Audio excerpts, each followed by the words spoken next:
Hello, hello. Good afternoon, everyone. Can you all hear me okay? Prisha, how are you doing today? Hi, I'm good, thank you. Can you hear me? I can hear you. Thank you. Thanks for your presentation. That looks very beautiful. I can see your screen as well. I think this is a time that we can start. Are you okay? Yeah. Yeah. All right. Okay, so I'll give a couple of minutes and then I'll set the scene and then we can take it from there. Hello, everyone. I hope you're all doing good. There are a couple of things. Purposefully, I have muted everyone so that you will be able to hear us. Myself, Nat Sundar, and here we have our host, Prisha Jain. So purpose of the session today is going to walk through her journey. Obviously, she will be explaining her challenges and the achievements. Obviously, she did a great achievement here. So she will be helping us to understand how she has walked through do's and don'ts and other areas that she will help us to gauge through. So if there are any questions as the session is moving on, I'm happy for you to share it with me on the chat window. So approximately the session is going to take 20 to 30 minutes. That's how I planned. So maybe 10-15 minutes, Prisha will walk through her journey. And then at the end, probably we'll spend another 10-15 minutes to have a catch up with any other questions you may have. Yeah, so that's it from my side. Feel free to drop whatever the questions on the chat window. I'll consolidate. If there are any duplicate questions, I'll read out at the very end. All right, all is yours now, Prisha. Thank you. Thanks for your time. But yeah, there you go. Hey, thank you. So hi, I'm Prisha. I'm currently a first-year medical student at the University of Cambridge, and I'll just be sharing my journey in my medicine application. And then at the end, you can ask me any questions and I'll try my best to answer them.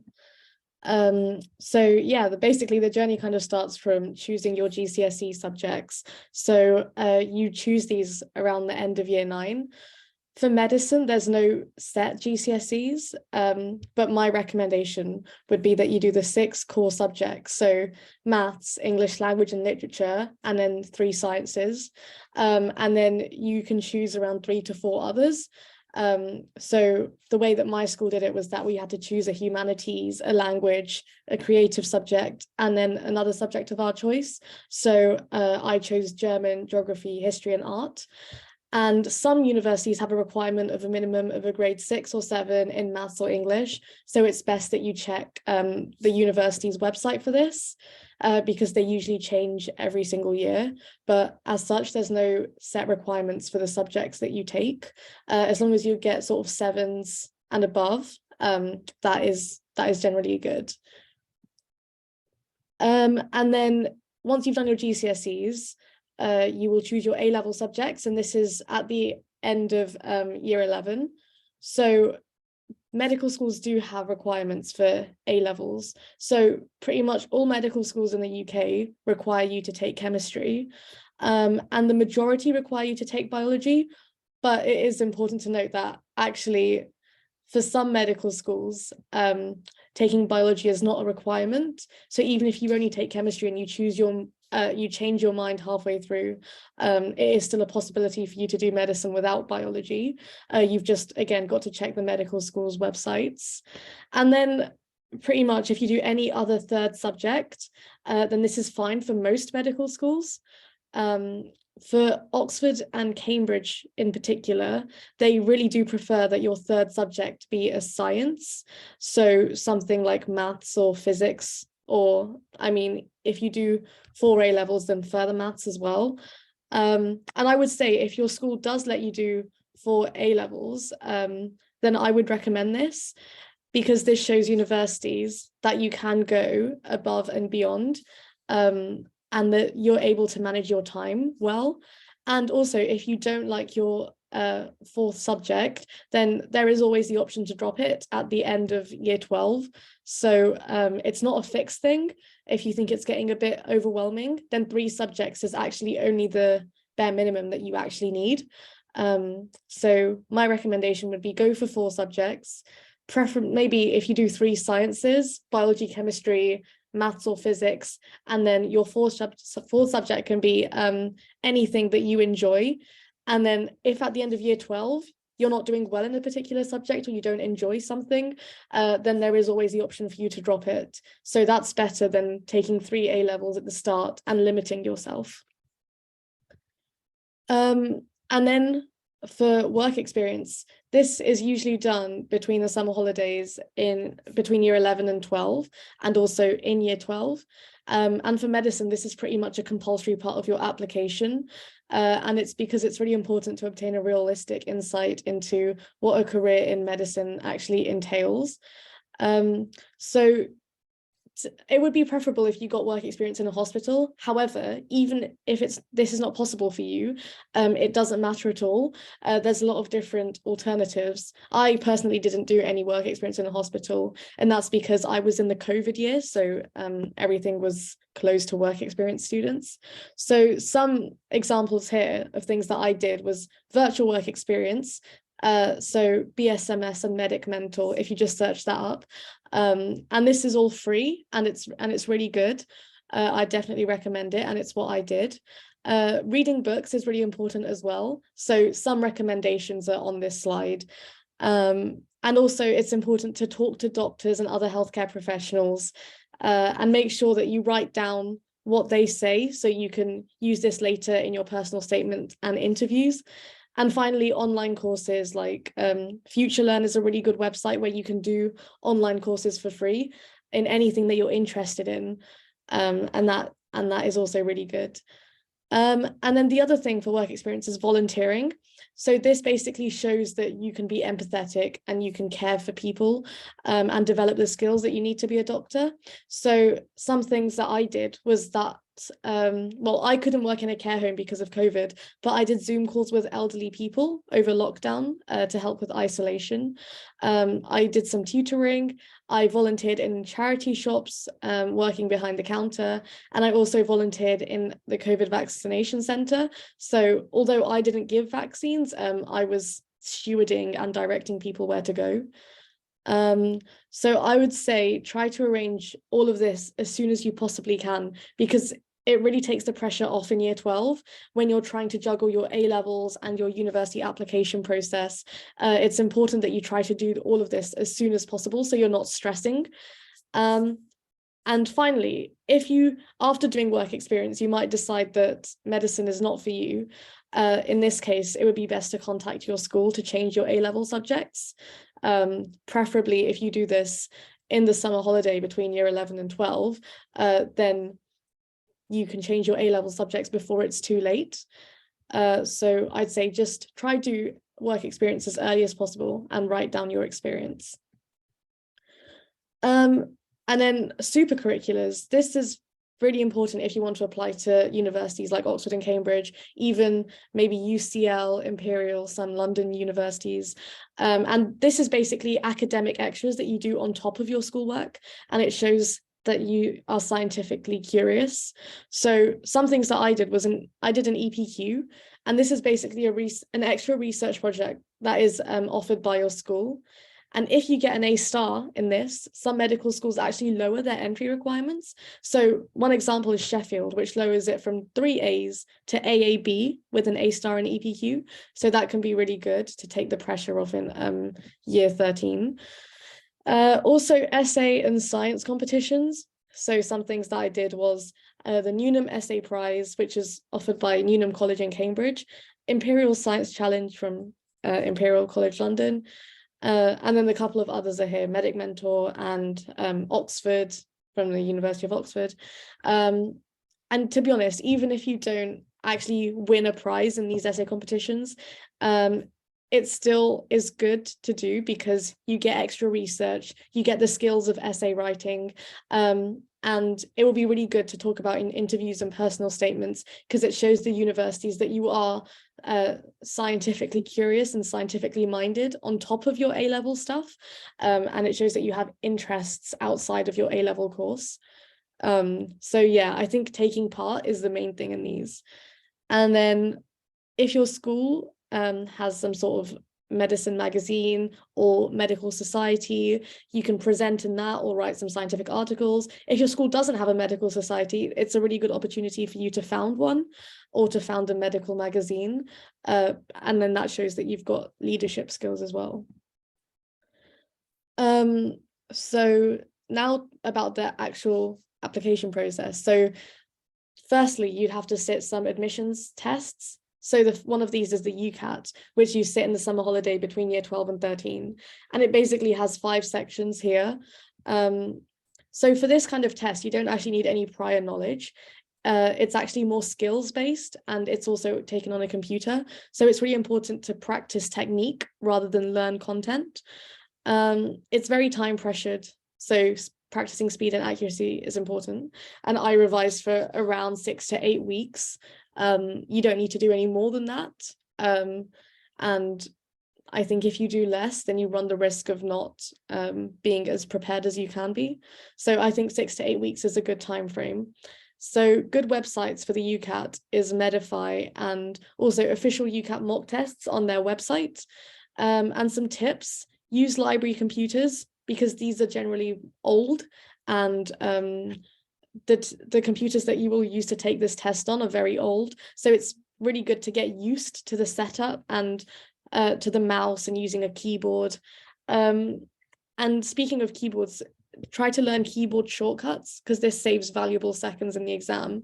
A full list of these can be found on the official UCAT website.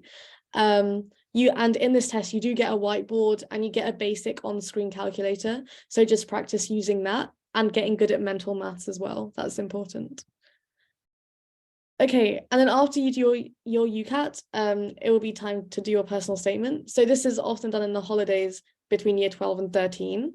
It's 4,000 characters long. So the way that I structured mine, and I recommend structuring it, is that 70%, so the bulk of it should be geared towards the skills that you've learned on work experience, how you've reflected upon these, and developed them through volunteering and extracurricular activities. So extracurriculars can just be like your sports, your music, just things that you do for hobbies. And then if you want to apply to Oxbridge or some top unis, you should preferably have a section for super-curriculars, which is more academic, as I've previously talked about. And then at the end, you can have a small section for other extracurriculars. As I mentioned before, things like if you were a prefect or any hobbies that you enjoy doing, because it's important that they can see how you contribute to life at the medical school, and also that you're able to develop a work-life balance. They don't just want someone who works all the time and doesn't have time for other things. And as a medic and as a doctor, that's really important. So importantly, remember to reflect. It's not just a list of things that you've done. It's better to put in less things in your personal statement and then expand on each thing more, rather than say lots of things but not expand on them. And most importantly, do not plagiarize or share your personal statement until after you've submitted it, because if they found 2 similar personal statements or that you've plagiarized, then immediately your application can be disqualified. So that's really important. So in year 13, once you have your predicted grades from your school mock exams and your UCAT result, you can choose your 4 medical schools to apply to. So some important things to consider would be the selection criteria. So does the selection criteria play to your strengths? For example, if you have a good set of GCSEs, or if you have a good set of mock results or good UCAT, or if you're good at interviewing, then choose a medical school that puts more weight on those aspects. Also important that if you decide to apply to a BMAT uni, which I'll talk about in a second, like Oxbridge, UCL, Imperial and Leeds, it will be blind, because you will sit your BMAT, but you won't get your results back. You'll apply to medical school, and once you've applied, you'll get your results back, so you can see if you've done well or not, but only after you've submitted your application. So I'd say most people apply to 1 BMAT uni. Sometimes if they're very confident, then they apply to 2 BMAT unis. So I personally applied to 2 BMAT unis. So I would say not to go above 2, unless maybe you don't have such a good UCAT score or you're really confident in BMAT. Also look at teaching style. So you can just find all of this online, PBL, traditional, or an integrated course, location. So just go to open days, talk to current students, and visit the university websites.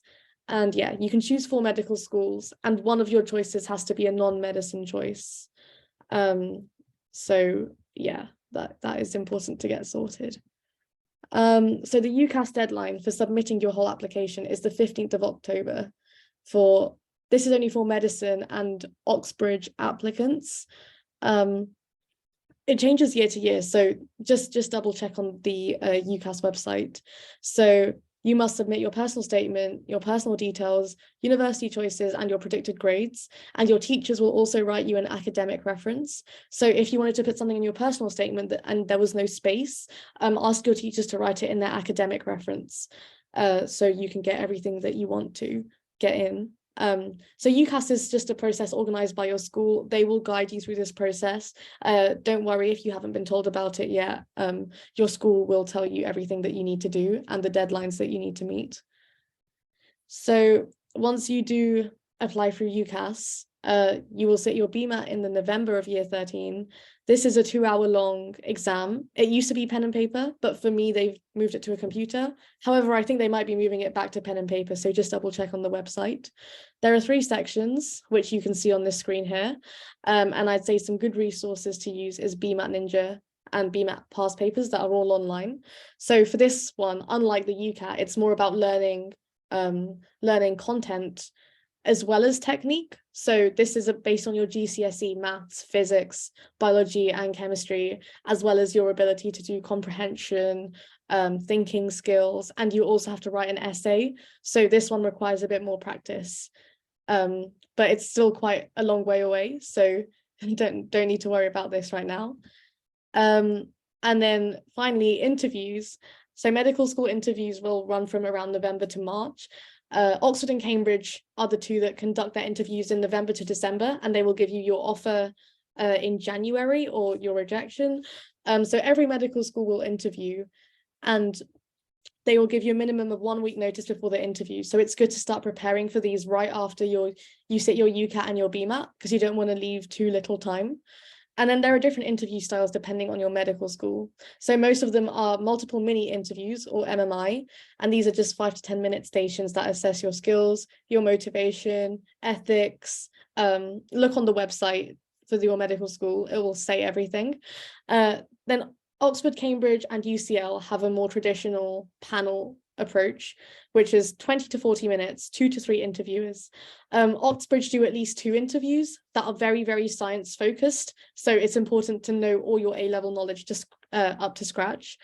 Southampton is a bit of a different one, because they do group interviews. So you get given a task or debate in a group of people you've never met before. And this is to see if you can work well in a team, if you are a leader.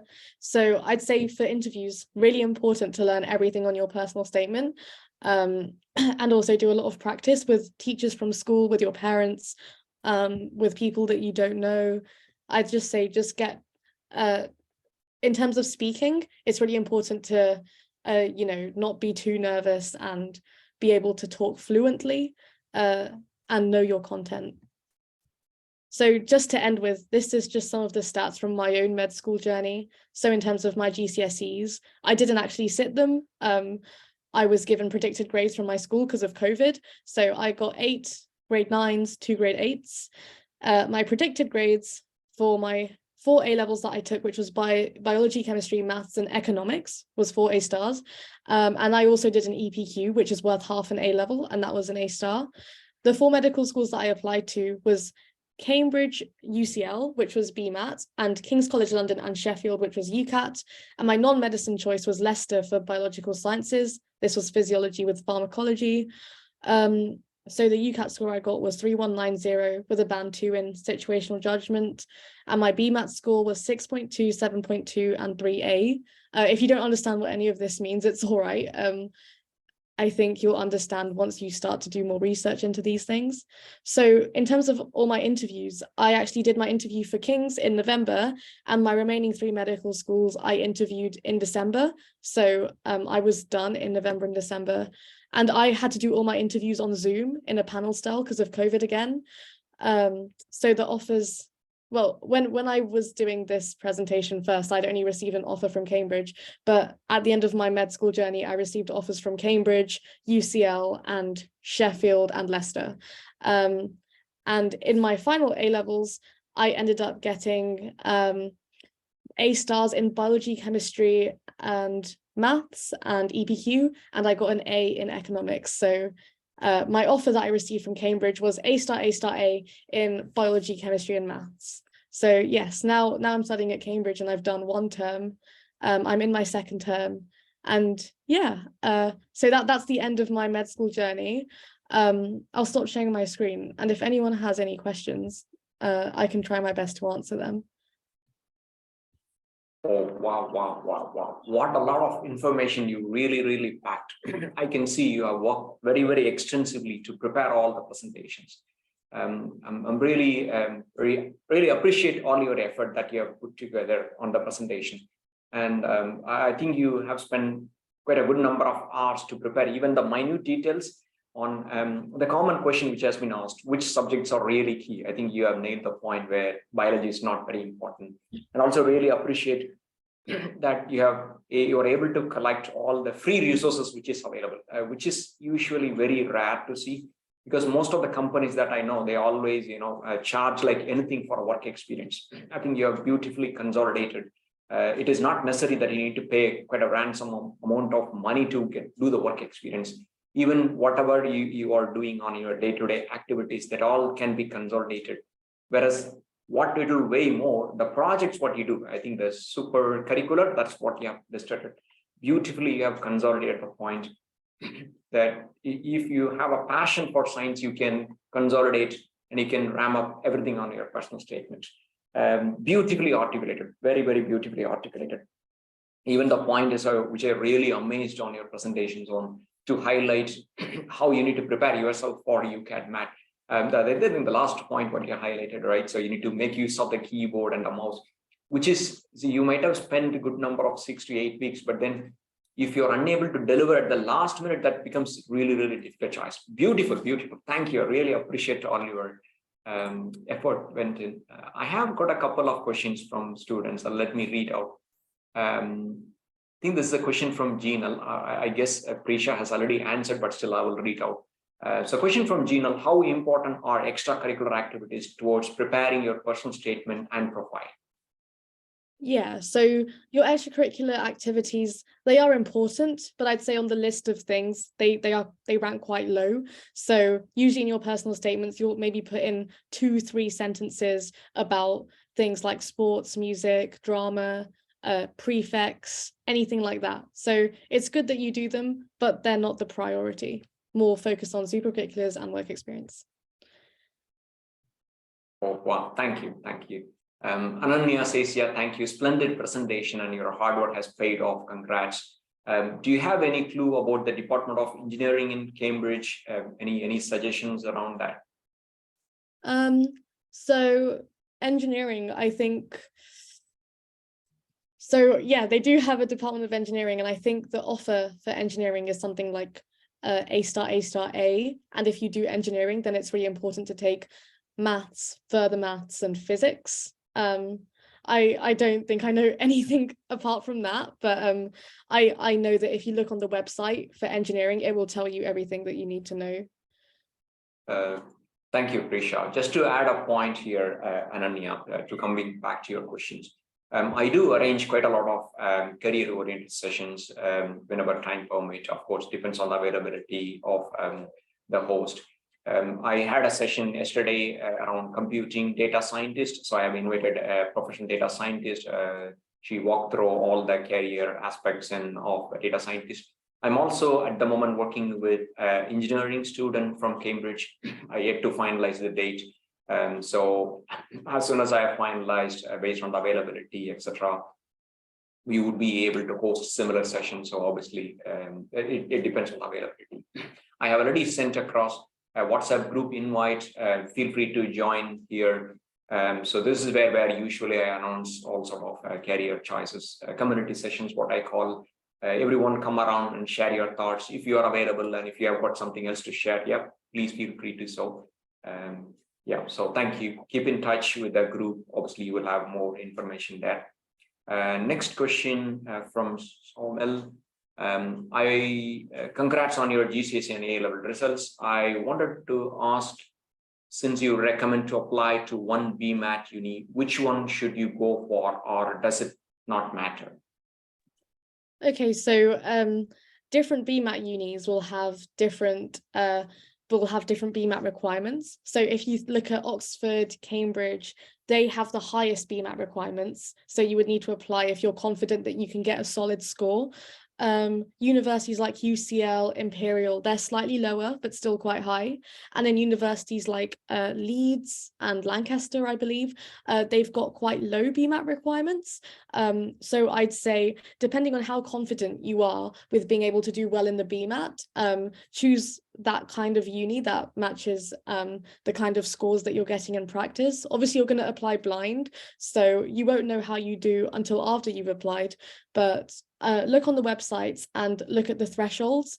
And I'd say if there is a dream medical school that you want to go for, it's only one out of the 4 choices. So don't be scared to go for it. I'd say choose a medical school that is playing to your BMAT strengths, but also a medical school that you would like to go to because it suits the teaching style, the location.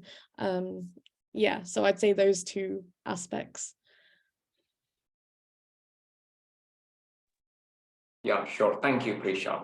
Another question. I think this is for me from Ananya.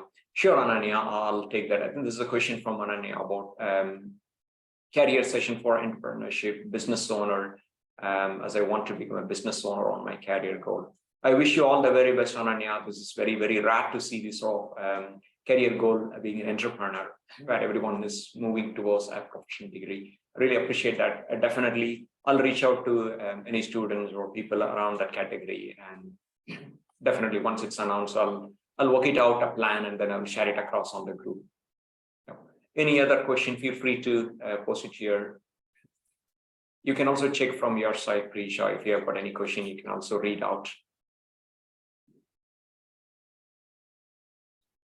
I can't see it. If you want to just put something in the chat. Yeah, of course.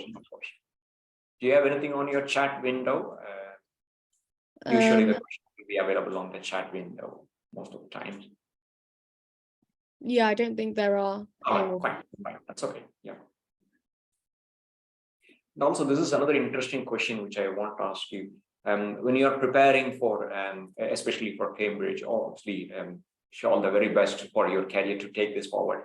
And the mental pressure is something which is always very difficult to control through, especially when you are on year 12 and year 13 and you're looking forward and you hear different stories.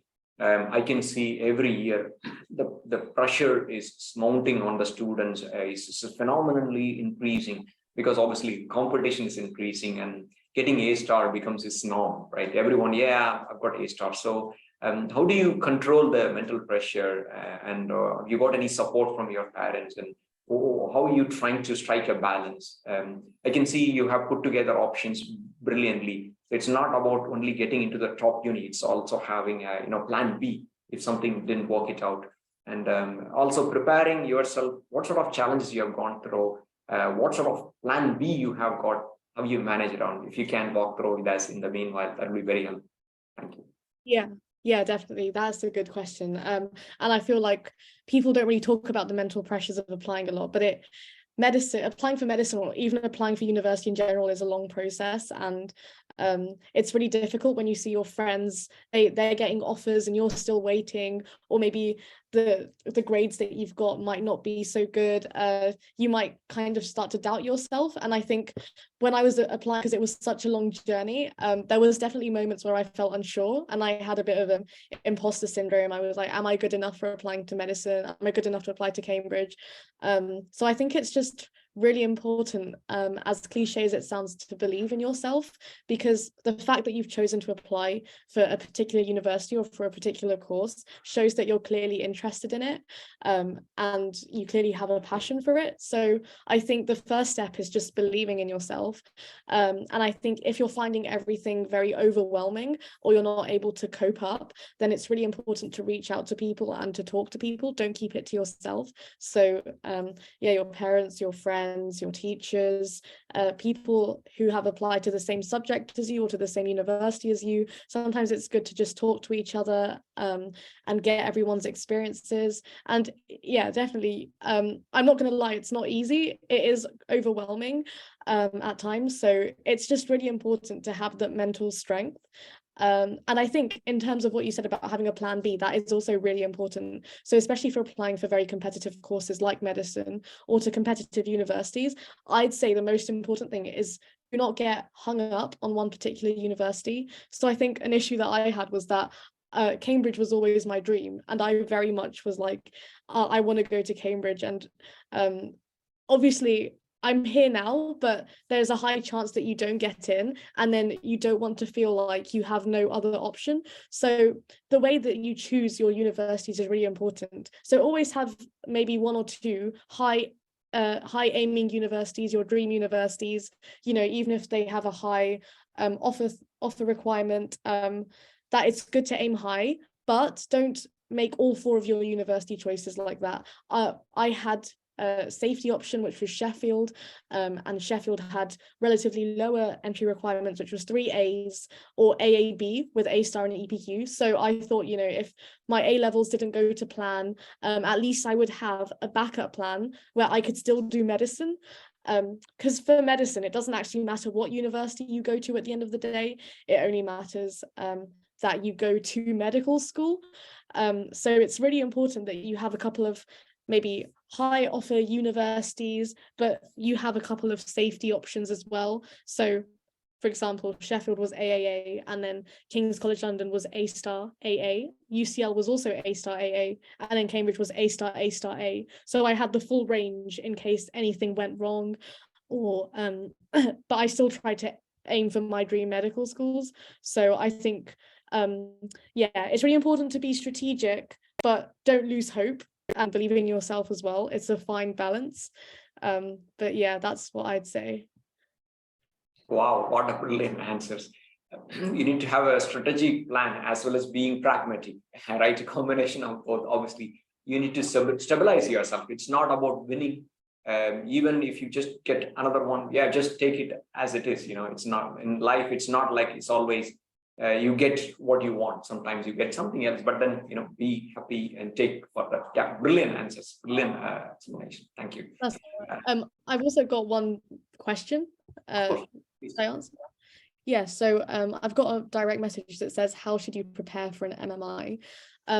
So MMI, multiple mini interview, basically the format of that is that you've got lots of little 5-minute stations. It's very fast paced, and each station will be based on a different thing. So you might have one station based on ethics, one station based on personal statement, one station that's a role play. So I'd say, firstly, it's really important to see what stations your university does.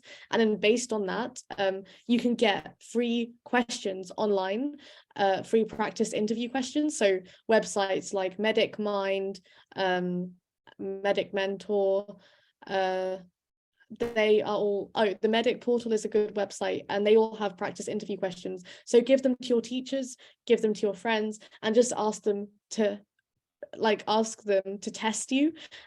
Always be practicing, and maybe look in the mirror and practice. There's also some really good YouTube videos that have good techniques. So people like Ali Abdal's YouTube channel is really good.